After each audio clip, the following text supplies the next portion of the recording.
Looking at the slide deck here, you can see that it has a lot of helpful information. They have done really well at bolding the information that they want you to focus on. And in general, they have four main points with an explanation within each of those points.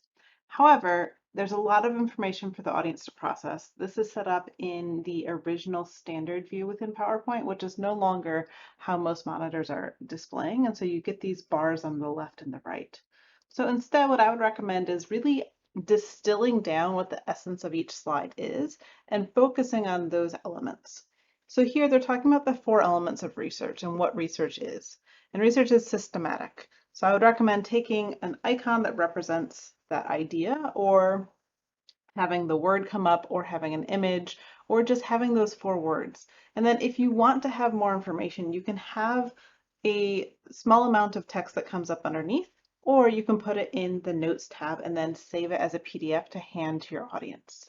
But this way, if you have each section come up with an icon that responds to it with a little bit of text, as you're giving the different elements of what research is with the definition of it or the further explanation of it, this allows your slide to really focus your audience's attention on what you want them to focus on, not have them read through the rest of the slide before you finish.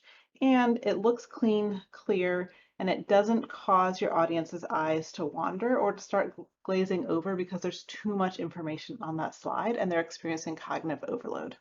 So when possible, I would recommend taking your slide deck and really thinking about how you can distill it down into the main messages and then show each message at a time. And that way you don't see questions until I'm ready to talk about it. You don't see the explanation of what questions are until I'm ready to show it. Hope this helps. Follow me for more tips.